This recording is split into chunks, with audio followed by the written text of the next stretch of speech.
రాజవరం అనే ఒక ఊరుండేది. ఆ ఊరిలో కనకయ్య మరియు లక్ష్మి అనే దంపతులు ఉండేవారు. వారికి 2 పిల్లలు. కొడుకు పేరు మనోజ్, కూతురు రేణుక. కానీ రేణుక ఎక్కువ సమయం తన మేనమామ అయిన మహేందర్, ఇక తన అత్తయ్య అయిన జ్యోతి వాళ్లతో ఉండేది. తాను ఎండాకాలం సెలవులు అక్కడే గడిపేది. కనకయ్య అరటి పండ్ల వ్యాపారం చేసేవాడు. ఆ వ్యాపారం మంచి లాభాలు తెచ్చేది. కాని కనకయ్య అందులో ఎక్కువగా తాగి కొంత డబ్బు తన పిల్లలకి ఇచ్చేవాడు. ఇక కనకయ్య భార్య అయిన లక్ష్మి వట్టి అమాయకురాలు, మందబుద్ధి కలది. బయట ఎక్కడా పనిచేసేది కాదు. ఇంట్లో లక్ష్మి వాళ్ల అమ్మ పిల్లల్ని చూసుకునేది. ఆమె ఒక ముసలావిడ. ఇక మనోజ్ విషయానికి వస్తే, మనోజ్కి చెల్లెలంటే ప్రాణం. రేణుకని విడిచి ఉండేవాడు కాదు. ఇలా ఉండగా ఒకరోజు రాఖీ పండుగ వస్తుంది. ఒరే అన్నయ్య, త్వరగా వెళ్ళి స్నానం చేసిరా. ఇవాళ రాఖీ పండుగ, నేను నీకు రాఖీ కట్టాలి. అలాగే చెల్లమ్మా, నేను ఇలా వెళ్ళి అలా వస్తాను. మనోజ్ స్నానానికి వెళ్తాడు. రేణుక వాళ్ల అమ్మ లక్ష్మికి పండగ రోజు కదా అని చీర కడుతుంది. రేణుక ఎవ్వరిలోనూ లక్ష్మిని తక్కువ చేయదు. వాళ్లకు ఉన్నదాంట్లోనే తృప్తి చెందుతారు. ఈలోగా మనోజ్ స్నానం చేసి వస్తాడు. అన్నయ్య, ఇక్కడ కూర్చో, నేను వెళ్ళి స్వీట్ తీసుకొస్తాను. రేణుక వెళ్లి మిఠాయి తెచ్చి మనోజ్కు బొట్టు పెట్టి హారతిస్తుంది. ఆ తరువాత రాఖీ కట్టి అన్నయ్య నోరు తీపి చేస్తుంది. రేయ్ మనోజ్, ఇదిగో ఈ డబ్బులు తీసుకో. చెల్లి చేతిలో పెట్టి కాళ్లకు దండం పెట్టుకోరా. అలాగే నాన్న. అలాగే అని చెప్పి మనోజ్ డబ్బులు తీసుకుని కనకయ్య చెప్పినట్టుగా రేణుకకు డబ్బులిచ్చి కాళ్లకు దండం పెడతాడు. అలా ఆ రోజు సంతోషంగా గడిచిపోతుంది. ఇలాగే ప్రతి సంవత్సరం రేణుక తన అన్నయ్యకి రాఖీ కట్టేది. అలాగే మనోజ్ చెల్లెలికి ఏ కష్టం ఉండకుండా చూసుకునేవాడు. ఒకరోజు మనోజ్ చూస్తూ ఉండగానే రోజులు గడిచిపోయాయి. మాకు అమ్మా నాన్న సరిగా లేరు కనుక నేనే నా చెల్లికి పెళ్లి చేసి ఒక అయ్య చేతిలో పెట్టాలి. చిన్నప్పటి నుండి మా చెల్లిని మా అత్తయ్య వాళ్ళ కొడుకుతో పెళ్లి చేయాలని ఎన్నో రోజుల నుంచి అనుకున్న మాటే. ఒక మాట వాళ్ళని కూడా అడిగి చూస్తాను అని అనుకొని మనోజ్ వాళ్ల అత్తయ్య గారింటికి వెళ్తాడు. అక్కడ తన అత్తయ్యతో తాను మాట్లాడుతూ ఉంటాడు.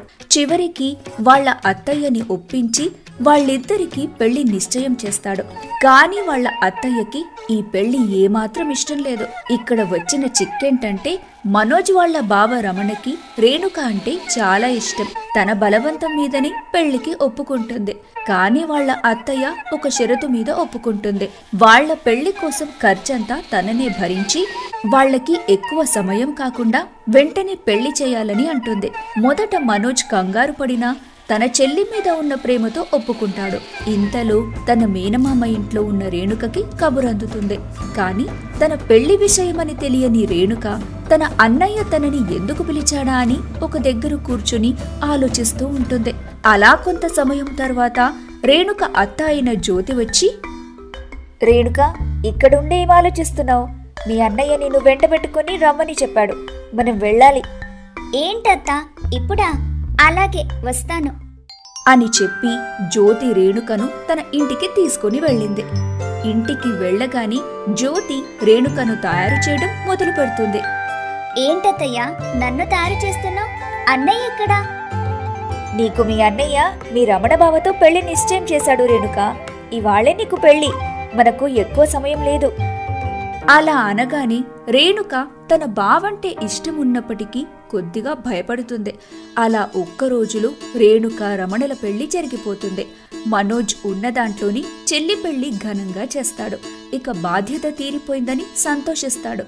ఇక రేణుక తన అత్తగారింట్లో పెళ్లి తర్వాత కష్టాలను అనుభవిస్తూ ఉంటుంది. రమణ రేణుకను పెళ్లి చేసుకుంటానని పట్టుపట్టడంతో రమణ అమ్మ అయిన శ్యామల అయిష్టంగానే పెళ్లికి ఒప్పుకుంటుంది. మరియు రేణుక కట్నం కూడా తక్కువగానే తెచ్చిందని శ్యామల బాధపడుతుంది. ఇక ఏం చేయలేని రేణుక అందరి మాటలు భరిస్తుంది. వారి కోపాన్ని సహిస్తూ ఒక ఆడపిల్లకు జన్మనిస్తుంది. ఇంట్లో మొదటిగా పుట్టిన పాప అని ఇంట్లో అందరూ చాలా చక్కగా చూసుకుంటారు. కాని రేణుకని మాత్రం బాధ పెడుతూనే ఉండేవారు. అలా ఒకరోజు మనోజ్ రేణుక ఎలా ఉందో చూడటం కోసమని వస్తాడు. ఇంట్లో అందరూ పనికి వెళ్తారు. ఏంటి చెల్లమ్మా, ఎలా ఉన్నావు? అది వినగాని రేణుక కంటతడి పెట్టుకుని, ఏంటన్నయ్య, నీకు తెలియదా? ఇక్కడ నన్ను చాలా బాధ పెడుతున్నారు. నేనిక్కడ ఉండాలని అనుకోవట్లేదు. నన్ను కూడా నీతో పాటు తీసుకుని వెళ్ళన్నయ్యా. బావ అయినా నన్ను చూసుకుంటారని అనుకుంటే నాన్న కంటే ఎక్కువ ఈయనే తాగుతున్నాడు. ఇంట్లో చిన్న పాప ఉంది. దోమలు కొడుతున్నాయని ఫ్యాన్ వేస్తే నేను ఇంట్లో కూర్చొని సుఖాలు అనుభవిస్తున్నానని సూటిపోటి మాటలతో నన్ను బాధపడుతున్నారన్నయ్యా. నేను గర్భిణిగా ఉన్నప్పుడు వాంతులు చేసుకుంటే తినేదానికంటే ఎక్కువ తిని వాంతులు చేసుకుంటున్నానని ఎగతాళి చేసేవారన్నయ్య. ఇక నేనిక్కడ ఉండలేనన్నయ్య. నన్ను నా కూతుర్ని నీతో పాటు తీసుకుని వెళ్ళు అని చెప్పి రేణుక ఏడుస్తుంది. చెల్లి, ఏడవకు. ఇలా గొడవలు పడి అత్తగారి ఇంట్లో నుండి రావడం మంచి పద్ధతి కాదు. ఎన్ని గొడవలు వచ్చినా పుట్టింటి పరువు మెట్టింటి పరువు నిలబెట్టాలి చెల్లి. సంతోషమైన బాధలైన కొన్ని రోజులు మాత్రమే. అన్నీ అవే కుదురుకుంటాయిలే. అలాగే నువ్వు కూడా సర్దుకుపోవాలి అమ్మా. అంతే అది. నువ్వేం బాధపడకు. పరిస్థితులు మరీ చేజారిపోయినప్పుడు నీతో పాటు నేను నిలబడతానమ్మా అంటూ మనోజ్ ధైర్యం చెబుతాడు. అలాగే తన కోసం తెచ్చిన పండ్లు తినుబండారాలు ఇస్తాడు. ఇక నేను వెళ్తాను చెల్లి. ఇదిగో నా కోడలి కోసం బట్టలు కొన్నాను. అలాగే నీకోసం ఫలాలు కూడా ఉన్నాయి. ఇక నేను వెళ్తాను. అలాగే అన్నయ్య, జాగ్రత్త. ఇక అలా ఆ రోజు ముగిసిపోతుంది. అలా సర్దుకుంటూ ఒక ఏడాది గడిచిపోతుంది. రేణుక మరో ఆడపిల్లకు జన్మనిస్తుంది. రెండోసారి కూడా ఆడపిల్ల పుట్టడంతో రేణుకని వాళ్ళ అత్తయ్య ఇలా అంటుంది. ఏమే ముదనష్టపుదానా, మా ఇంటికో వారసుండిస్తావనుకుంటే ఇలా ఆడపిల్లల మీద ఆడపిల్లల్ని కని నా ఇల్లు గుల్లెతీసేలో ఉన్నావే. దేవుడిచ్చిన దానికి నేనేం చేస్తానత్తయ్య? నా చేతిలో ఏం లేదు కదా. అవునే, నువ్వొక నష్టజాతకురాలివి. ఏదో మా వాడిష్టపడ్డాడని ఈ పెళ్లి జరగనిచ్చాను. కాని మా వాడి కోసం పెద్ద పెద్ద సంబంధాలొచ్చాయి. కాని ఏం లాభం? మా వాడు నిన్నే పట్టుకొని కూర్చున్నాడు. ఇంకేం చేస్తాం? అనుభవిస్తున్నాం.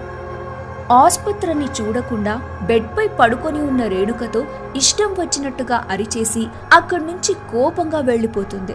అలా కొన్ని రోజులు గడుస్తాయి. రోజురోజుకి తన అత్తతో రేణుకకి చాలా ఇబ్బందిగా మారుతుంది. తన బాధలు భర్తతో అయినా చెప్పుకుందామని అనుకుంటే తన భర్త రోజూ తాగొచ్చేవాడు. రేణుక ఏం చెప్పినా వినిపించుకునేవాడు కాదు. ఇక చివరికి ఏం చేయాలో అర్థం కాని రేణుకకి ఒక ఉపాయం తట్టింది. ఆ ఊరిలో ఉంటే తన భర్త ప్రయోజకుడవ్వడని తెలుసుకున్న రేణుక జీవనాధారం కోసమని పట్నం వస్తారు. పట్నంలో వారి జీవనం అంత బాగా గడవకపోయినా రమణ తాగడం కొద్దిగా తగ్గించాడు. అది గమనించిన రేణుక చాలా సంతోషిస్తుంది. కొన్ని రోజులకు మనోజ్కి పెళ్లి చూపులు కుదురుతాయి. రేణుక, రమణ పట్నం నుంచి ఊరికి వెళ్తారు. ఇక పెళ్లి చూపుల్లో మనోజ్ స్వాతిని చూడటానికి సిగ్గుపడతాడు. కానీ మనోజ్కు స్వాతిని చూడగానే నచ్చేస్తుంది. పెళ్ళంటూ చేసుకుంటే తననే చేసుకుంటానని పట్టుబడతాడు. రేయ్ మనోజ్, నీకేం తక్కువ అని ఆ అమ్మాయిని పెళ్లి చేసుకుంటాను అని అంటున్నావురా? ఈ సంబంధం కాకపోతే మరొకటి. అన్నయ్య, నువ్వు ఎందుకని తొందరపడుతున్నావు?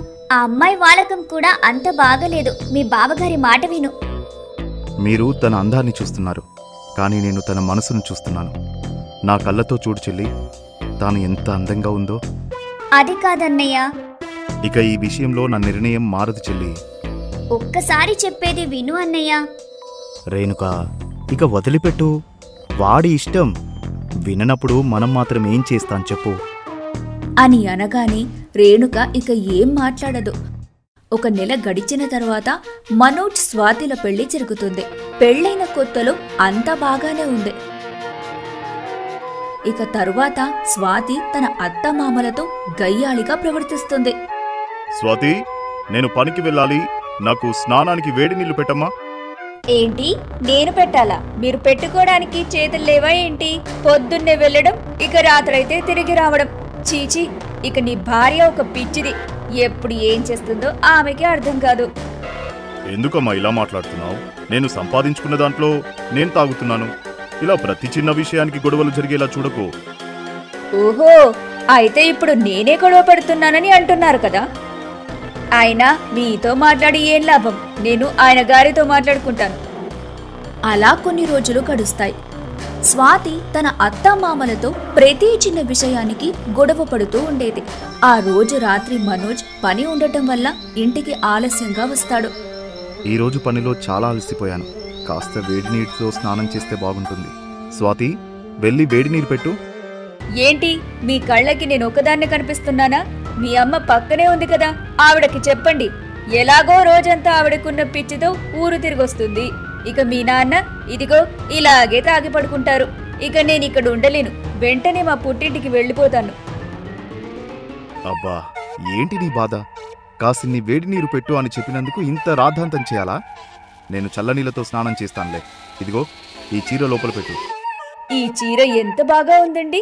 నా కోసమే తీసుకున్నారా? చాలా థ్యాంక్స్ అండి.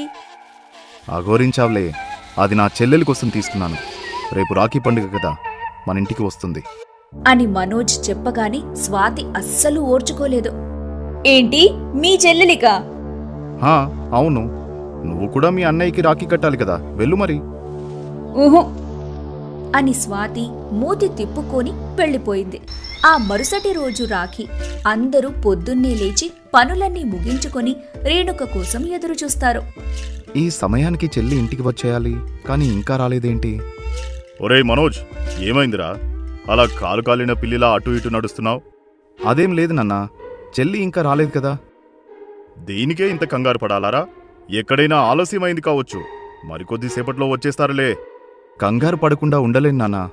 చెల్లి వచ్చే వరకు ఇక నా మనసు కుదుటపడదు. ఆహా, నీకు చెల్లి అంటే ఎంత ప్రేమరా! చెల్లిని ఎప్పుడూ ఇలాగే జాగ్రత్తగా చూసుకో. చెల్లి కోసం ఎంత కంగారు అవసరమా? ఇప్పుడు కాకపోతే కొద్దిసేపు తర్వాత వస్తుంది. ఈ రోజంతా రాకుండా పోతుందా ఏంటి? అమ్మా స్వాతి, నీ నోరు కొంచెం అదుపులో పెట్టుకుంటే మంచిది. నేనేం నీకు బానిసను కాదు. మీరు కూర్చోమంటే కూర్చొని కొంచెం అదుపులో ఉండు అనగానే ఉండటానికి. చిచ్చి, అంతా మా కర్మ. ఏ రోజైతే వీడు నిన్ను ఇంటికి తీసుకొని వచ్చాడో ఆ రోజు నుంచి సమస్యలే తప్ప సంతోషం లేకుండా పోయింది. అబ్బా నానా, నీ గొడవ ఆపుతావా? రేయ్, అలా అంటావేంట్రా? నీ భార్యనే కదా ముందుగా కయ్యానికి కాలు దువ్వింది. స్వాతి, నీ నోరుకు చెప్పిన పని చాలు, ఇంకాపై. హా అంటారు, ఎందుకనరు? అందరూ నన్ననేవారే అని చెప్పి స్వాతి కోపంగా ఇంట్లోకి వెళ్తుంది. మరోవైపు నుండి రేణుక వస్తుంది. తనని చూసి అందరూ సంతోషిస్తారు. రేణుక, ఏంటి నువ్వు ఇంత ఆలస్యంగా వచ్చావు? ఏమైందన్నయ్య? ఎందుకని ఇంత కంగారు? ఇదేం చూసావు రేణుక, నువ్వు రావట్లేదు అని మీ అన్నయ్య కంగారు చూడాల్సింది. కాలు కాలిన పిల్లిలా తిరుగుతూనే ఉన్నాడు. ఏంటి నాన్న చెప్పింది నిజమా అన్నయ్య? అవును చెల్లి, మీ ఇంట్లో వాళ్ళు నిన్నేమైనా అన్నారేమో అని నా కంగారు. సరే చెల్లెమ్మా, నేను మీ వదినని పిలుస్తాను, నాకు రాఖీ కట్టు. అలాగే అన్నయ్య అని చెప్పి మనోజ్ స్వాతిని పిలుస్తాడు. స్వాతి, స్వాతి, ఇలా బయటికి వస్తావా? చూడు, చెల్లి వచ్చేసింది. లోపల నుండి అంతా విన్న స్వాతి తన మనసులో ఇలా అనుకుంటుంది. ఇది ఇంతలోనే వచ్చేసిందా? ఇంకా రాదేమో అనుకున్నాను. ఈ రోజు ఎలా అయినా ఒక పెద్ద గొడవ చేసి అందర్నీ బాధ పెట్టాలి అని స్వాతి అనుకుని ఒక పన్నాగాన్ని పన్నుతుంది. రేణుకని ఎలా అయినా ఇబ్బంది పెట్టాలనుకున్న స్వాతి తనకి తట్టిన ఉపాయంతో ఇలా అనుకుంటుంది. తన చెల్లెలి కోసం తెచ్చిన చీరని తనకి దక్కకుండా చేయాలని అనుకుంది. ఇక మనోజ్ వాళ్ల చెల్లి వచ్చిందనగానే స్వాతి తలుపు తీస్తుంది. తనని చూసి మనోజ్ ఆశ్చర్యపోతాడు. ఎందుకంటే రేణుక కోసం మనోజ్ తెచ్చిన చీర స్వాతి తన స్వార్థంతో కట్టుకుంది. ఏంటి నువ్వీ చీర కట్టుకున్నావు? ఈ చీరకేమైందన్నయ్య? చాలా బాగుంది కదా. అది కాదు చెల్లి అని చెప్పి తన మనసులో, ఇప్పుడు నేను ఈ చీర చెల్లి కోసం తెచ్చానని చెప్తే స్వాతి కట్టుకున్నందుకు చెల్లి బాధపడుతుంది. చెప్పకపోవడమే మంచిదిలే అని అనుకొని, ఏం లేదులే చెల్లి, నువ్వు ఇలా వచ్చి కూర్చోముందు. ప్రయాణం చేసి అలసిపోయావు కదా. పర్వాలేదన్నయ్య, నువ్వు ఇలా కూర్చో, నేను రాఖీ కడతాను. వదిన, మీరు కూడా అన్నయ్య పక్కన కూర్చోండి. నేనెందుకులే అమ్మా, మీ అన్నయ్య ఉంటే చాలు కదా. మీ అన్నయ్యకి కట్టు చాలు. చెల్లి అది అలాగే అంటుంది, తన గురించి తెలుసు కదా, నువ్వు కట్టు. రేణుక అన్నయ్యకు చాలా సంతోషంగా రాఖీ కడుతుంది. నన్ను క్షమించు చెల్లి, నేను ఈ సంవత్సరం నీకు చీర కొనలేకపోయాను. ఈ కొంత డబ్బు మాత్రం ఇవ్వగలను. మరేం పర్వాలేదన్నయ్య, నేను చీర డబ్బు ఏది ఆశించి రాలేదు. ఈరోజు రాఖీ పండుగ కదా, నాకంటూ ఉన్నది నువ్వే కదా అన్నయ్య. మన బంధం ఎప్పుడూ ఇలాగే ఉండాలని కోరుకొని సంతోషంగా రాఖీ కడతాను. ఈ డబ్బు కూడా వద్దన్నయ్య, నీ దగ్గరే పెట్టుకో, ఖర్చులకి పనికొస్తాయి. ఇక నేను ఇంటికి వెళ్తానన్నయ్య. ఏంటి చెల్లి, అప్పుడే వెళ్ళిపోతావా? కాసేపు ఉండు, తినేసి వెళ్ళు. అప్పుడు స్వాతి కలక చేసుకుని, హా వెళ్ళు వెళ్ళు, మళ్ళీ ఆలస్యమవుతుంది. స్వాతి, నువ్వు నోరు మూసుకొని ఉంటావా? నేను నోరు మూసుకొని ఎందుకనుండాలి? అని వెటకారంగా అంటుంది. చెల్లి, దాని మాటలు నువ్వేమాత్రం పట్టించుకోకు. నువ్వు ఇంట్లోకి రా, తిని వెళ్ళు. పర్వాలేదన్నయ్య, మళ్ళీ ఆలస్యమైతే ఇంట్లో అత్తయ్య వాళ్ళు తిడతారు. సరేలే రేణుక, నేను నిన్ను బస్టాండ్ వరకు దిగబెడతాను. సరే అన్నయ్య అని చెప్పి మనోజ్ రేణుకను తీసుకుని బస్టాండ్ వరకు వెళ్తాడు. నన్ను క్షమించు చెల్లి, నా వలన నువ్వు బాధపడాల్సి వచ్చింది. నాకేం బాధ లేదన్నయ్య, నువ్వు వదిన సంతోషంగా ఉన్నారు, నాకది చాలు. అమ్మా నాన్నల్ని బాగా చూసుకో. ఏమో చెల్లి, మీ వదినకి మన అమ్మా నాన్న అంటే లెక్కలేదు. తానిక్కడ ఉండాలి అని అనుకోవట్లేదు. వేరుగా కాపురం పెడదామని నన్ను చావగొడుతుంది. అయ్యో అవునా, మరెలా అన్నయ్య? ఏమో చెల్లి, అర్థం కావట్లేదు. బస్సు వచ్చింది చెల్లి, ఇక నువ్వు వెళ్ళు. అలాగే అన్నయ్య, నువ్వు జాగ్రత్త. అని చెప్పి రేణుక బస్సెక్కి వెళ్ళిపోతుంది. ఇక మనోజ్ ఇంటికి వెళ్ళిపోతాడు. కోపంతో స్వాతిని, స్వాతి, స్వాతి, ఛీ, నీకింత కుళ్ళు ఉంది అని అస్సలు అనుకోలేదు. నా చెల్లి కోసం నేనెంతో ప్రేమగా కొన్న చీరని నువ్వు కట్టుకుని నువ్వు నన్ను నా చెల్లిని బాధ పెట్టావు. నేను మీ చెల్లినేం బాధ పెట్టలేదు. నాకు ఆ చీర చాలా బాగా నచ్చింది. కట్టుకోవడం తప్ప మీరు 2 చీరలు తెచ్చుంటే ఈ గొడవే ఉండదు కదా. రాఖీ పండుగ సందర్భంగా నేను చీర కొన్నాను ఒక అన్నగా. నీకు మీ అన్న తమ్ముడు ఉన్నారు కదా, మరి నువ్వు వాళ్ళకి రాఖీ కట్టడం కోసం ఎందుకు వెళ్ళలేదు? తెలిసి కూడా ఎందుకు అడుగుతారు? వాళ్లే నాతో సరిగ్గా మాట్లాడారు కదా. నువ్వు సరిగా ఉంటే నీ వాళ్ళు కూడా సరిగా ఉంటారు. ఏ రోజు నువ్వు వాళ్ళని ప్రేమగా చూడలేదు, అందుకని నిన్ను కూడా ఎవరు చూడరు. కానీ నేను అలా కాదు. నాకు నా చెల్లి అంటే చాలా ఇష్టం. మా చెల్లితో మాట్లాడకుండా కానీ చూడకుండా కానీ నేను ఒక్కరోజు కూడా ఉండలేను. ఈ బంధం విలువ నీకు తెలియదు అని చెప్పి మనోజ్ బాధగా వెళ్ళిపోతాడు. కాని స్వాతి మాత్రం కోపంతో ఊగిపోతుంది. నన్ను ఇన్ని మాటలంటారా? మీ అన్నా చెల్లెలి బంధం ఇలా ఇంకెంతకాలం ఉంటుందో నేను కూడా చూస్తాను. నాతో పెట్టుకున్నారు కదా, ఇక ఈ ఇద్దరిని నేను విడదీస్తాను అని చెప్పి స్వాతి తన మనసులో అనుకుంటుంది. ఇక అలా ఆ రోజు ముగిసిపోతుంది. స్వాతి ఇంట్లో వాళ్లని తన మాటలతో కాల్చుకు తినేది. ఇక మనోజ్నైతే బాగా ఇబ్బంది పెట్టేది. ఒకరోజు హఠాత్తుగా స్వాతి, ఏవండి, నాకిక్కడ ఉండాలని లేదు. మనం వేరే కాపురం పెడదాం. ఇలా అందరితో కలిసి ఉండటం నాకు ఏమాత్రం ఇష్టం లేదు. ఇప్పుడు మళ్ళీ ఈ కొత్త గొడవేంటి? ఇప్పుడు నీకిక్కడ ఏం తక్కువైందని? నాకిక్కడ మనశ్శాంతి లేదు. పొద్దంతా నీ పిచ్చి పట్టినమ్మతో రోజు వేగలేకపోతున్నాను. నువ్వు నీ దుష్టబుద్ధితో చూస్తున్నావు కనుక నీకు అలా అనిపిస్తుంది. అదంతా నాకు తెలీదు. మనం వేరే ఊరు వెళ్ళిపోదాం. లేదంటే నేను మా పుట్టింటికి వెళ్ళిపోతాను. నీ పుట్టింట్లో కూడా నీకు విలువలేదు. అక్కడికెళ్ళేం చేస్తావు? విలువలేని పుట్టింట్లో అయినా ఉంటానేమో కానీ ఈ ఇంట్లో మాత్రం ఉండను. సరేలే, మా చెల్లి వాళ్ళు పట్నంలో ఉంటారు కదా, మనం కూడా అక్కడికే వెళ్దాం. ఎందుకు? మీ చెల్లిగారి దర్శనం నేను రోజు చేసుకోవడానికా? నేనలా ఏం చెప్పలేదు. చెల్లి వాళ్ళు అక్కడే ఉంటున్నారు కదా, అన్ని విషయాలు తెలుస్తాయని అన్నానంతే. ఇది అంతా వింటున్న కనకయ్య, అదేంట్రా, మీ అమ్మను నన్ను వదిలేసి వెళ్ళిపోతావా? లేదంటే మీ ముసలి ప్రాణాలను పట్టుకుని మేము కూడా ఇక్కడే ఆగిపోవాలా ఏంటి? అమ్మా స్వాతి, కొంచెం మర్యాదగా మాట్లాడు. నీకు మర్యాద ఏంటి? ఏంటిరా, నీ భార్య నన్ను మీ అమ్మను ఇన్ని మాటలు అంటుంది, కాని నువ్వు మాత్రం మౌనంగా ఉంటున్నావు. మాపై నీకు ఉన్న బాధ్యత, విలువ ఇదేనా? మనోజ్ కంగారు పడుతూ ఏం చెప్పాలో అర్థం కాక, అంటే నాన్న అది ఇంకా చాలు, నాకు అర్థమైంది అని చెప్పి కనకయ్య బాధగా వెళ్ళిపోతాడు. ఏవండి, నేను వెళ్లి బట్టలు సదిరి పెడుతున్నాను అని చెప్పి స్వాతి కూడా వెళ్ళిపోతుంది.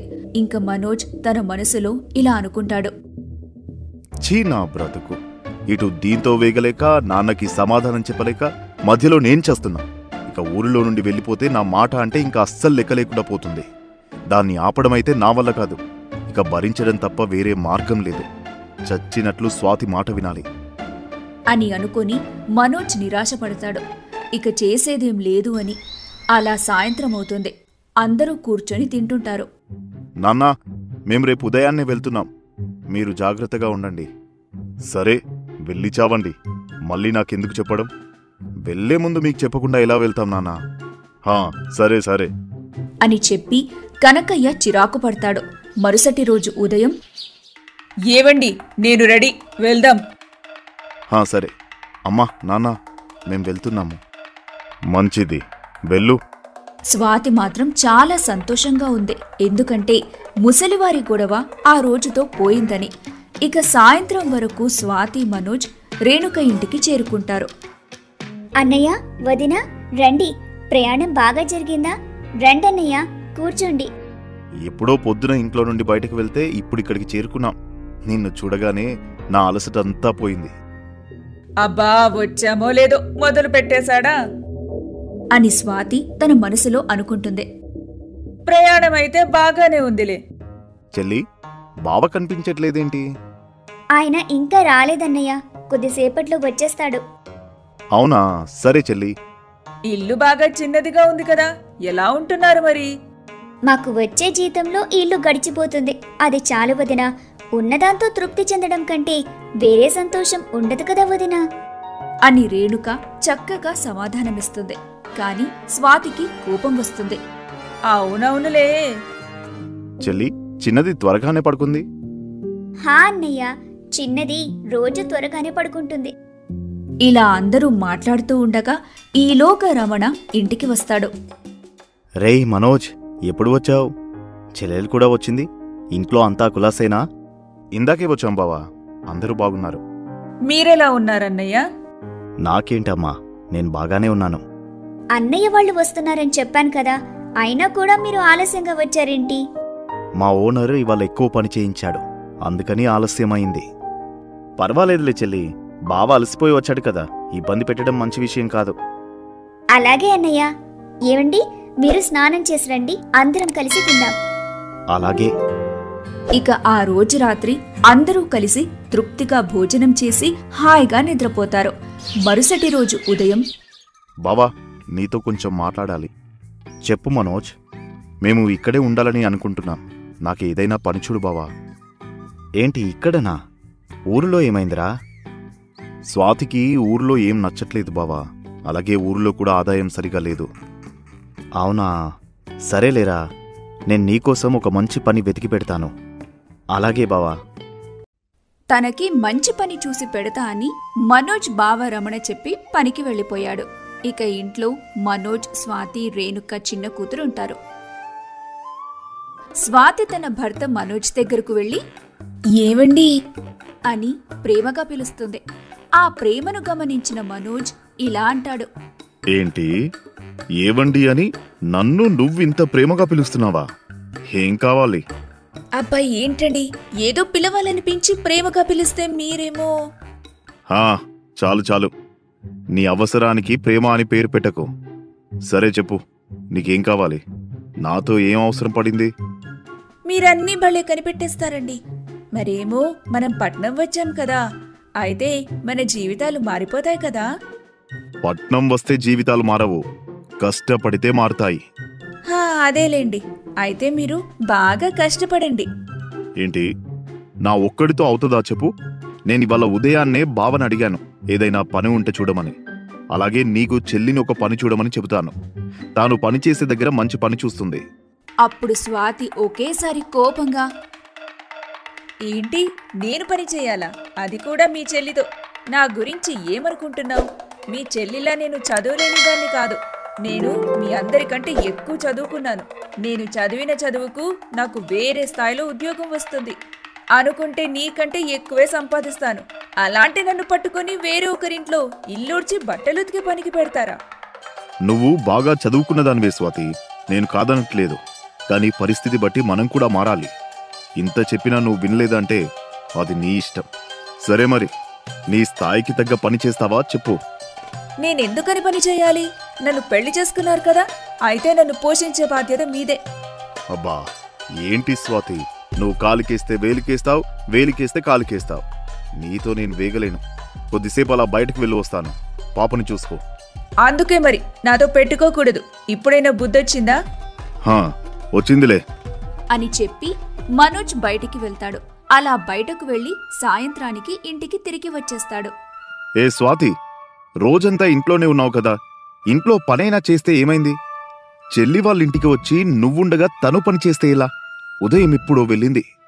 నేనేమీ ఇంట్లో పని మనిషిగా రాలేదు ఈ పనులన్నీ చేయడానికి. నీకెంత చెప్పినా అర్థం కాదు స్వాతి. ఈ స్వభావం మంచిది కాదు. హా, అదంతా మాకు తెలుసులేండి. ఇక మనోజ్ అది విని స్వాతి ప్రవర్తన అంతే, ఇక మారదు అని అనుకుంటాడు. సాయంత్రం అవుతుంది. రేణుక తన పెద్ద కూతుర్ను స్కూల్ నుంచి ఇంటికి తీసుకుని వస్తుంది. అన్నయ్య, ఇంట్లో ఏమైనా ఇబ్బంది అనిపించిందా? అదేం లేదు చెల్లి, బానే ఉంది. అవునవును, చాలా బాగా అనిపించింది. పెద్ద బంగ్లా కదా, అన్ని వసతులు మేము ఊహించిన దానికంటే ఎక్కువగానే ఉన్నాయి. నువ్వు నీ నోరు కొంచెం అదుపులో పెట్టుకుంటే చాలా మంచిది స్వాతి. అలాగే. దాని మాటలు నువ్వేం పట్టించుకోకు చెల్లి, పిచ్చివాగుడు వాగుతుంది అని చెప్పి రేణుక వెళ్లి ఇంటి పని చేస్తుంది. ఆ తరువాత వంట కూడా చేస్తుంది. అలా రాత్రవుతుంది. రమణ ఇంటికి తిరిగి వస్తాడు. రేయ్ మనోజ్, నీకో పని చూశాన్రా. జీతం కొంత తక్కువ ఇస్తారు, కానీ నీ పని నచ్చితే ఇంకా ఎక్కువ ఇవ్వడానికి కూడా సిద్ధంగా ఉంటారు. నీ గురించి నాకు తెలుసు కదా, అందుకే నీ గురించి చెప్పాను. ఏమంటావురా, నీకిష్టమేనా? అదేంటి బావా అలా అంటున్నావు? ఏ పని లేకుండా ఉండడం కంటే ఏదో ఒక పని చేయడం మంచి విషయం కదా. హా, అవును. రేపటి నుండి నాతో పాటు నువ్వు రా. సరే బావా, అలాగే. నేనివాళ ఒక అద్దె ఇల్లు చూశాను, ఇక అక్కడే ఉంటాం బావా. అప్పుడే అంత తొందర ఎందుకురా? అలా అని కాదు బావా, మీరు కూడా ఇబ్బందుల్లో ఉన్నారు కదా. అన్నీ తెలిసి కూడా మిమ్మల్ని కష్టపెట్టాలని లేదు బావా. సరేరా, నీ ఇష్టం. ఎక్కడ చూసావు అద్దిల్లు? ఇక్కడే బావా, పక్క వీధిలో. అవునా, మంచిది. అయితే నేను అన్నయ్యని రోజు కలవచ్చు అని చెప్పి రేణుక సంతోషిస్తుంది. అది గమనించిన స్వాతి తన మనసులో ఇలా అనుకుంటుంది. నవ్వుకో రేణుక, నవ్వుకో. ఈ సంతోషం నీకు కొన్ని రోజులు మాత్రమే ఉంటుంది. మీ అన్నయ్యని నీకు కాకుండా చేస్తాను. ఇంత ఆనందంగా ఉన్న మీ ఇద్దరి మధ్య ఆ ఆనందమే లేకుండా చేస్తాను. ఇలా స్వాతి వాళ్ల సంతోషాన్ని ఓర్చుకోలేక తన మనసులో ఇలా అనుకుంటుంది. ఏంటి రేణుక, నీ సంతోషంతో మాకు భోజనం వడ్డించడం మర్చిపోతావేమో. చాలేండి, తినే సమయమైంది కదా, రండి వడ్డిస్తాను. రేణుక అందరికీ భోజనం వడ్డిస్తుంది. తిన్న తరువాత అందరూ కొంత సమయం వరకు మాట్లాడుకొని నిద్రపోతారు. కాని స్వాతి మాత్రం నిద్రపోదు. ఎందుకంటే తన మనసులో మొత్తం దురాలోచన మాత్రమే ఉంది. ఇక రాత్రంతా స్వాతి నిద్రపోకుండా ఉంటుంది. ఉదయానికి స్వాతి కళ్ళు బాగా ఉబ్బిపోతాయి. దాంతో తన ముఖం చూడ్డానికి భలే తమాషాగా ఉంటుంది. అది చూసి రేణుక నవ్వాపుకోలేక పగలబడి నవ్వుతుంది. వదినా, ఏంటి నీ మొహం ఇలా అయిపోయింది? వెళ్ళి అద్దంలో చూసుకో. రేణుక అలా నవ్వగానే స్వాతికి కోపం వస్తుంది. చీచి, ఇది ఇల్లా? రాత్రంతా ఒకటే కుక్కల నస, పైగా ఈ దోమలొకటి. అయ్యో అవునా వదినా? అప్పుడే మనోజ్ వచ్చి, మొహం వేడి నూనెలో పెట్టావా ఏంటి అలా ఉబ్బిపోయింది? నన్ను చూస్తుంటే నవ్వొస్తుందా మీకు? నవ్వు కాదు, పట్టలేనంత నవ్వొస్తుంది కదా చెల్లెమ్మా? అవునన్నయ్య, నేను కూడా నవ్వాను. కాని నువ్వింక నవ్వడం ఆపు, వదిన బాధపడుతుంది. ఏంటి మీ వదిన బాధపడేది? అది బాధ పెట్టే రకం కానీ బాధపడే రకం కాదు. దాని గురించి నాకు బాగా తెలుసులే చెల్లెమ్మా. నువ్వు వెళ్ళి పని చేసుకో. సరే అన్నయ్య అని చెప్పి రేణుక అక్కడి నుండి వెళ్ళిపోతుంది. స్వాతి, నేను ఉద్యోగానికి వెళ్తున్నాను, నీకు చెప్పి వెళ్దామని ఇటుగా వచ్చాను, కానీ నీ మొహం సరే సరే, ఇక వెళ్ళి వస్తాను. స్వాతి కోపంగా, సరే వెళ్ళు. మనోజ్ మరియు రమణ ఇద్దరూ కలిసి ఉద్యోగానికి వెళ్తారు. రేణుక కూడా తన పెద్ద కూతుర్ని స్కూల్లో దిగపెట్టి తాను కూడా పనికి వెళ్తుంది. ఇలా ఒక 3 ఏళ్లు గడిచిపోతాయి. స్వాతి ఒక ఆడపిల్లకు జన్మనిస్తుంది. తనకిప్పుడు 2 సంవత్సరాలు. ఒక రోజు స్వాతి ఒక ప్రణాళిక వేసి మనోజ్తో, ఏమండి? దాంతో మనోజ్ చిరాకుగా, హా ఏంటి? అబ్బా, అస్తమానం ఏంటి ఆ చిరాకు? నేను చెప్పేది వినండి. హా చెప్పి తగలడు. మీరు ఈ ఉద్యోగంలో చేరి ఎన్నేళ్ళవుతుందండి? ఏ నీకు తెలీదా? 3 సంవత్సరాలు కదా. మీరు ఈ ఉద్యోగంలో చేరి 3 ఏళ్ళవుతుంది, కానీ మీ సంపాదన మాత్రం అలాగే ఉంది. వా, నసపెట్టకు. సూటిగా ఏం చెప్పాలనుకుంటున్నావో చెప్పు చాలు. అదే అండి, మీరు బాగా పనిచేస్తే మీకు ఎక్కువ ఆదాయం వస్తుందని రమణన్నయ్య చెప్పారు కదా. అవును. మీరక్కడ గొడ్డులా కష్టపడుతున్నారు, కానీ మీ యజమానికి కొంచెం కూడా కనికరం లేదు. అందుకే ఒకటి ఆ పనైనా మానుకోండి, లేదా మీ యజమానిని ఆదాయం పెంచమని అడగండి. స్వాతి చెప్పిన మాటలకు మనోజ్ ఆలోచనల్లో పడతాడు. అది స్వాతి గమనించి, మీరంతా ఆలోచించాల్సిన అవసరం లేదు, నేను ముందుగానే ఆలోచించాను. నేను చెప్పింది నిజమే. మనకిప్పుడు ఒక పాప ఉంది, ఇంట్లో ఖర్చు కూడా పెరుగుతోంది. స్వాతి చెప్పింది సరైనదే అని భావించిన మనోజ్, ఇన్ని సంవత్సరాలకు ఒక మంచి మాట చెప్పావు స్వాతి. సరే, నేను వెళ్ళి బావని కలిసి వస్తాను. అలాగే అండి, వెళ్ళండి. మనోజ్ వెళ్ళిన తర్వాత స్వాతి ఇలా అనుకుంటుంది, వెళ్ళండి వెళ్ళండి, మీ అన్న చెల్లెల అమూల్యమైన బంధాన్ని విడదీయటం నేను మొదలు పెట్టేశాను. ఇదొక చిన్న ఆరంభం మాత్రమే. మీరు పూర్తిగా విడిపోయే రోజు దగ్గరలోనే ఉంది. ఈ ఉద్యోగంలో అన్నయ్యతో పాటు ఇక మీరు పని చేయరు, మరో ఉద్యోగం కోసం తిరుగుతారు. ఇక అప్పుడు నేను చెప్తాను కదా, ఏవండి ఇంకా ఉద్యోగం ఎందుకండి, మనకిక్కడంతా తెలుసు కదా, కనుక కొంత దూరం వెళ్లి అక్కడ వేరే పని చూసుకోండి అని అంటాను. అప్పుడైనా నా మాట ఖచ్చితంగా వింటారు అని అనుకుంటూ స్వాతి తనలో తాను సంతోషిస్తుంది. మరోవైపు మనోజ్ రమణతో, బావా, నేనిక ఈ పని చేయాలనుకోవట్లేదు. నేను వేరేదేమైనా చూసుకుంటాను. ఇప్పటికిప్పుడు పని మానేస్తే ఇలారా? అసలు నీ ఉద్దేశం ఏంటి? నేను 3 సంవత్సరాల నుండి నువ్వు పెట్టించిన ఉద్యోగంలోనే నేను చేస్తున్నా బావా. కానీ మా యజమాని నేను పడ్డ కష్టానికి దగ్గర డబ్బు ఇవ్వట్లేదు. రోజంతా వాడికి గొడ్డు చాకరీ చేస్తున్నా, అయినా కానీ నా మీద కనికరం లేదు. అందుకని నేను ఈ పని వదిలేయాలని నిర్ణయం తీసుకున్నా బావా. అలాగేరా, నీ ఇష్టం. నీ వంటి పనివాడిని కోల్పోయినందుకు మీ యజమాని బాధపడతాడులే. ఇప్పుడు ఏం చేద్దామనుకుంటున్నావు మరి? నేను ఒక ఆటోకుని దాన్ని నడిపిస్తాను బావా. ఓహో, మంచి ఆలోచనే. మరి ఆటో కొనడం కోసం డబ్బుందా? నా వద్ద కొంత డబ్బు మాత్రమే ఉంది బావా, మిగతాది అప్పు చేయాలి. నీకు తెలిసిన వాళ్ళుంటే చెప్పు బావా. అలాగేరా, చెబుతాను. రమణ కొంత సమయం వరకు ఆలోచనలో పడతాడు. హా, ఒకరున్నారు. ఆయనైతే అడగ్గానే డబ్బు చేతిలో పెడతాడు, కానీ నెల నెలకి వడ్డీ మాత్రం ఖచ్చితంగా సమయానికి ఇవ్వాలి, లేదంటే వాళ్ళ మనుషులతో చావ కొట్టిస్తాడు. కానీ మంచివారు. అయితే మనం వెంటనే వెళ్దాం బావా. అలాగే ఆ డబ్బుతో ఆటో కూడా కొందాం. ఎందుకురా నీకు అంత తొందర? ఒక మంచి రోజు చూసి వెళ్దాంలే. ప్రతి విషయంలో తొందర పనికిరాదు. హా, సరే బావా. అవును, చెల్లి కనిపించట్లేదు బావా. తాను కూరగాయల కోసమని వెళ్ళింది, వస్తూ ఉంటదిలే. అదిగో మాటల్లోనే వచ్చేసింది. అబ్బబ్బా, కూరగాయల ధర మరీ ఎక్కువ చెబుతున్నారు. వాడితో బేరమాడలేక చచ్చాను బాబాయ్. మనమెంత బేరం చేసినా వాడు చెప్పిన ధరకే తీసుకోవాల్సి వస్తుంది. ఇలా అయితే ముందు ముందు ఎలా బ్రతుకుతామో ఏంటో. హా, మీకేంటి, ఎన్నైనా అంటారు. ఇంతకీ అన్నయ్య ఎప్పుడొచ్చాడు? ఈ మధ్య అన్నయ్య ఇంటికి రావడమే మానేశాడు. వద్దామనే చూస్తాను చెల్లి, కానీ మీ వదిన ఉంది కదా, నన్ను అసలు ఇటువైపుగా రానివ్వడం లేదు. ఎప్పుడు ఏదో ఒక పని చెబుతూనే ఉంటుంది. తెలిసిందే కదా ఆవిడ గారి గురించి. అవునులే అన్నయ్య. పాప ఎలా ఉంది? చాలా బాగుంది చెల్లి. మీ వదిన బుద్ధి తెలివి రాకుండా ఉంటే అదే చాలు. మనోజ్ అలా అనగాని రమణ, రేణుక నవ్వడం మొదలు పెడతారు. అది చూసి మనోజ్ కూడా నవ్వడం మొదలు పెడతాడు. కొన్ని రోజులు ముగిశాక రమణ మంచి రోజు చూసి మనోజ్కు కబురు పెట్టాడు. మనోజ్ వెంటనే వచ్చాడు. చెప్పు బావా, పిలిచావు? ఇవాళ మంచి రోజా? అవును మనోజ్, నువ్వు డబ్బు ఏర్పాటు చేసుకో. మనం వెళ్ళి ఆటో కొనాలి కదా. అలాగే ఒక వ్యక్తి దగ్గర కొంత డబ్బు అడిగాను, అక్కడికి వెళ్ళాలి. అలాగే బావా, నేను ఇంటికి వెళ్ళి దాచుకున్న డబ్బు తీసుకుని వస్తాను. అలాగే. మనోజ్ ఇంటికి వెళ్లి తాను ప్రతి నెల కూడబెట్టుకున్న డబ్బు తీసుకుని వస్తాడు. ఇక రమణ, మనోజ్ ఇద్దరూ కలిసి మాధవయ్య అనే వడ్డీ వ్యాపారి దగ్గరికి వెళ్తారు. ఏంటి రమణ, ఇలా వచ్చావు? అవసరం పడింది మాధవయ్య. వీడు నా బావమరిది. కొంత డబ్బు సహాయం చేస్తావని నీ దగ్గరికి వచ్చాను. నువ్వు నా దగ్గరికి అవసరానికి కాకపోతే ఇంకా ఎందుకు వస్తావులే రమణ. కానీ డబ్బప్పుగా ఇచ్చే విషయంలో నేను కాస్త జాగ్రత్తగా ఉంటాను అని నీకు తెలుసు కదా. హా, తెలుసు. నువ్వేం బాధపడకు మాధవయ్య, నేను అన్ని విషయాలు చెప్పాను. ప్రతి నెల వడ్డీ సమయానికి ఇస్తాడు. బాగా నమ్మకంగా ఉంటాడు. నేను భరోసా ఇస్తాను. అలాగే రమణ, నువ్వు ఇంతలా చెప్తున్నావు గనక ఇస్తాను అని చెప్పి మాధవయ్య మనోజ్కు డబ్బు ఇస్తాడు. అందుకు మనోజ్ సంతోషించి, మీకు చాలా ధన్యవాదాలండి. ప్రతి నెల ఖచ్చితంగా నేను మీకు వడ్డీ ఇచ్చేస్తాను. అలాగే బాబు, మంచిది.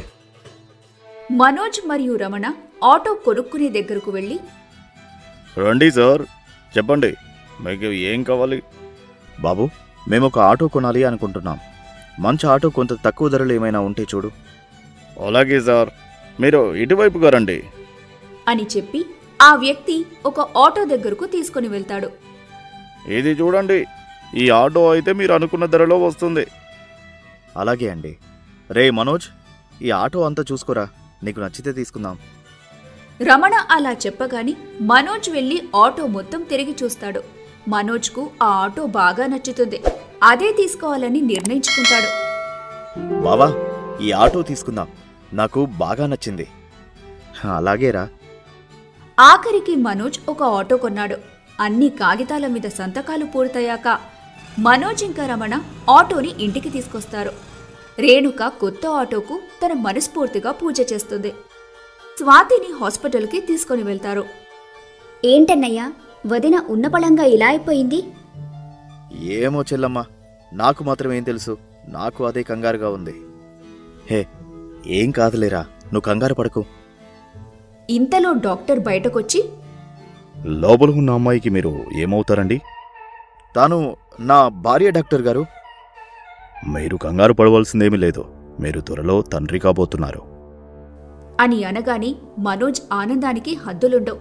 అందరూ సంతోషిస్తారు. నిజమా డాక్టర్? నాకు చాలా సంతోషంగా ఉంది. అరే మనోజ్, నీకు అభినందనలు.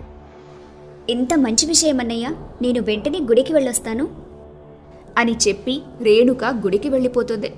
మనోజ్, రమణ, స్వాతి ఇంటికి వెళ్తారు. అలా ఆ రోజు ముగిసిపోతుంది. మరునాటి నుండి మనోజ్ స్వాతిని ఏ పని చేయనీయకుండా తానే ఇంట్లో పని అంతా చేసి ఆటో నడపడానికి వెళ్ళిపోయేవాడు. అయినా కాని స్వాతి ఏదో ఒక విషయంలో ఏదో ఒక గొడవ పడుతూనే ఉండేది. ఇలా 3 నెలలు గడిచిపోయింది. ఓనాడు మనోజ్ తన తల పట్టుకుని ఇలా అనుకుంటాడు. అబ్బబ్బా, తల నొప్పిగా ఉంది. రోజు ఇన్ని పనులు చేయలేకపోతున్నా. ఉదయాన్నే లేచి ఇంట్లో పనంతా చేసి మళ్ళీ ఆటో నడుపుతూ, తర్వాత ఇంటికి వెళ్ళి మళ్ళీ పనిచేసి నా భార్యని చూసుకుంటూ, అది పెట్టే గొడవలు తలుచుకుంటూ అసలు నాకు సమయం ఉండట్లేదు. చెల్లిని చూసి 3 నెలలు అవుతుంది. ఇవాళ ఇంటికి వెళ్ళి ముందు చెల్లిని చూడాలి, ఆ తర్వాత ఇంటికి వెళ్తాను. ఇలా అనుకొని మనోజ్ మళ్లీ పనిలో పడిపోతాడు. ఇక సాయంకాలం అవుతుంది.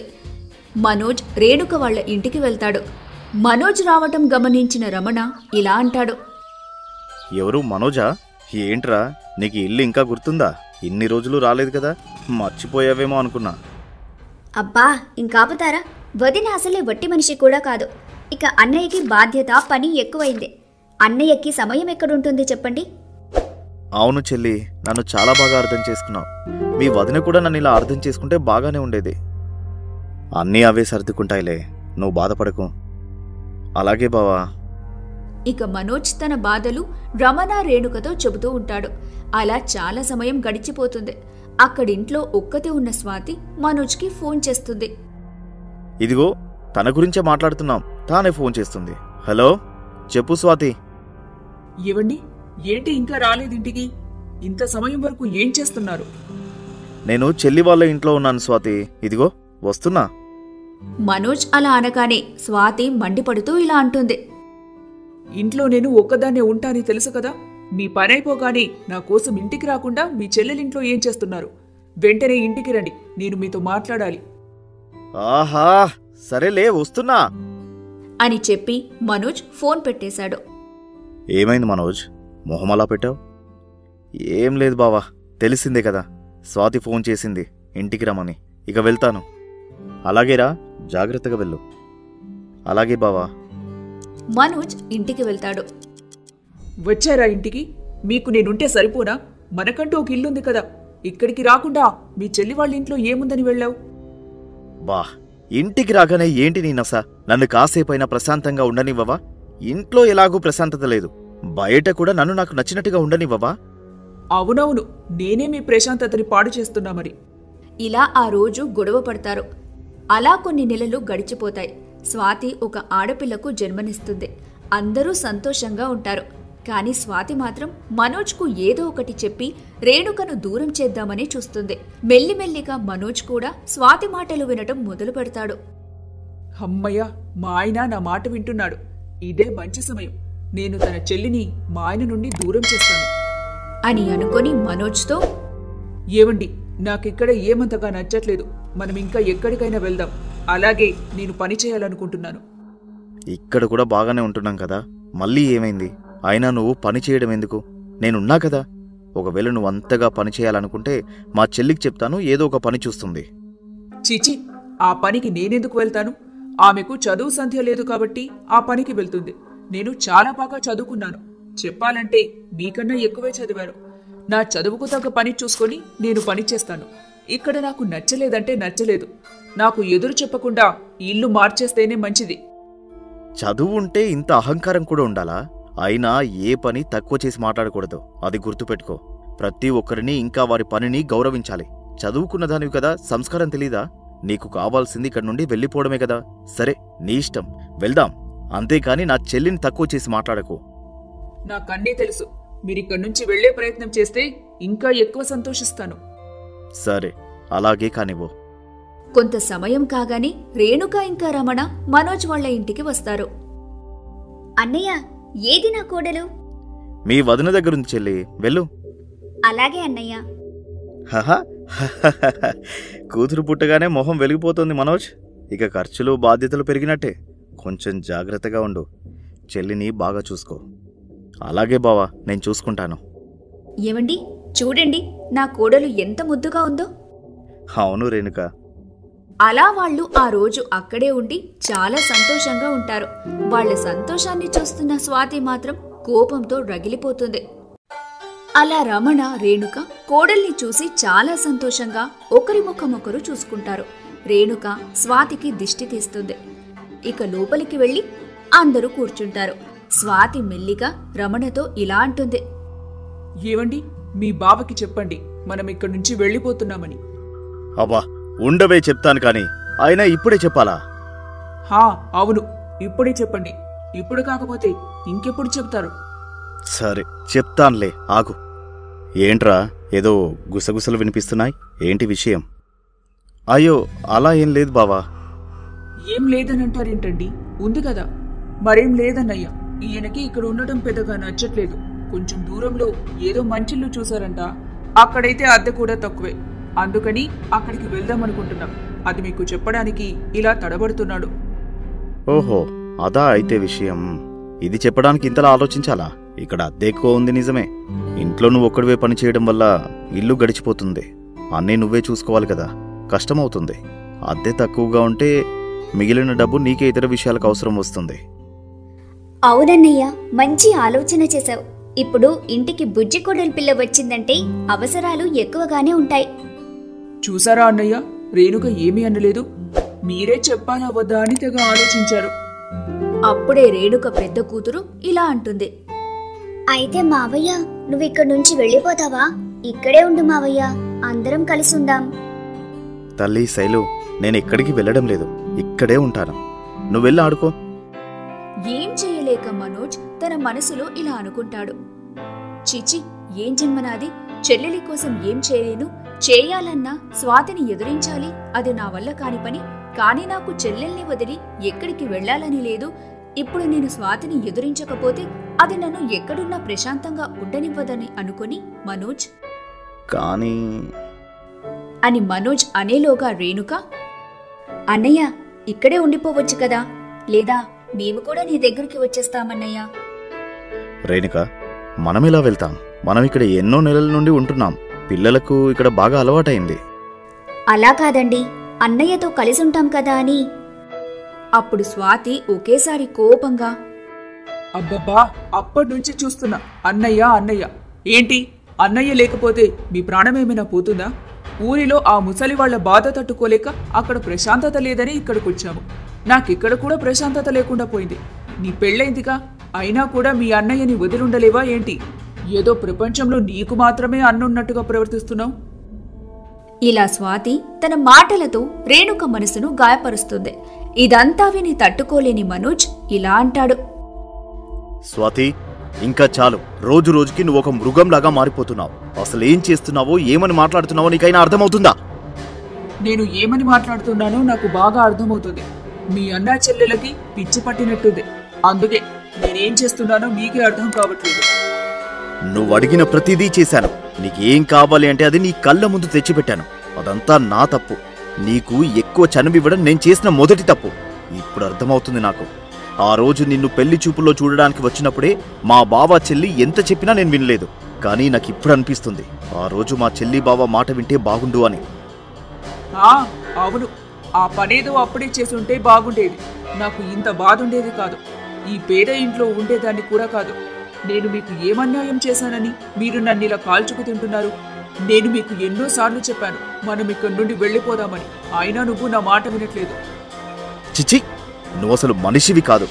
నీ మంచి మాత్రమే నువ్వు చూసుకుంటావు. మిగతా వాళ్ళు ఎక్కడ పోయినా నీకు అనవసరం. నువ్వు ఒక స్వార్థపరురాలివి. రే మనోజ్, రేణుక వల్ల మీరిద్దరు గొడవ పడడం ఏంట్రా? మీకిక్కడ ఉండాలని లేదు కదా, వెళ్ళిపోండి. మేము మీకు అడ్డు చెప్పాం. రేణుక అన్నట్టు మేము మీతో రాము, ఇక్కడే ఉంటాం. ఇప్పుడు సంతోషమేనా చెల్లమ్మా? సంతోషమే. పండుగ పబ్బానికని అస్తమానం రాకండి, అప్పుడు పూర్తిగా సంతోషిస్తాను. అలాగే అమ్మా, ఇక మీరు దయచేయండి. బావా, వద్దు మనోజ్, ఇక చాలు. నీ భార్యను ఎదిరించడం నువ్వు ముందే చేసి ఉంటే విషయం ఇక్కడి వరకు వచ్చేదే కాదు. ఇక నువ్వు కూడా వెళ్ళిపో అని అనగానే స్వాతి సంతోషంగా వెళ్ళిపోతుంది. కాని రేణుక మాత్రం బాధపడుతుంది.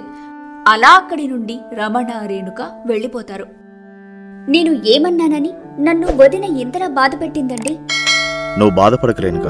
కుటుంబంలో ఇలాంటి గొడవలు జరుగుతూనే ఉంటాయి. ఇదంతా నువ్వు మనసులో పెట్టుకోకు. మీ అన్న ఇదంతా కావాలనే చేశాడు. ఏంటండి మీరు మాట్లాడేది? మా అన్నయ్య ఎందుకని ఇదంతా కావాలని చేస్తాడు? మీరు ఏదో పొరపాటు పడుతున్నారండి. డబ్బు మహిమ, డబ్బుంటే ఎవరైనా సరే మారిపోతారు. అలా రమణ తనకు తెలిసిన నిజాన్ని బయటపెట్టాలనుకుంటాడు. కాని అన్నయ్యపై ఉన్న నమ్మకంతో రేణుక ఆ విషయాన్ని నమ్మదు. నిజం చెప్పండి, ఈ గొడవంతా మర్చిపోవడానికి మీరు నాకు ఏదో కథ చెబుతున్నారు కదా? అయ్యో రేణుక, నేను నీకెందుకని అబద్ధం చెబుతాను? నేను విన్నది, చూసింది అన్ని వివరాలు పూర్తిగా తెలుసుకునే చెప్తున్నాను. సరే, నేను చెప్తే నువ్వు నమ్మడం లేవు కదా. నీకు మాధవయ్య గుర్తున్నారు కదా? అతను అన్నయ్యకి అప్పిచ్చిన వ్యక్తి కదా? అవును. మనం ఇప్పుడు అతని దగ్గరికి వెళ్ళాలి, పదా. కాని ఇప్పుడెందుకండి? పదా, చెప్తాను అని చెప్పి రమణ రేణుకను మాధవయ్య దగ్గరికి తీసుకుని వెళ్తాడు. తన ఇంట్లో ఉన్న మాధవయ్యకు రమణ కేక వేస్తాడు. మాధవయ్య గారు, మాధవయ్య గారు, ఒకసారి ఇలా వస్తారా అండి? ఇంట్లో నుండి మాధవయ్య భార్య పద్మ బయటకు వచ్చి, ఎవరు? ఓ రమణ, ఏంటి ఇలా వచ్చావు? అది అమ్మ, మాధవయ్య గారి కోసం వచ్చాను. ఆయన ఇంట్లో లేరా? ఆయన ఇంట్లో లేరు బాబు, పని మీద బయటికి వెళ్లారు. అయ్యో అవునా?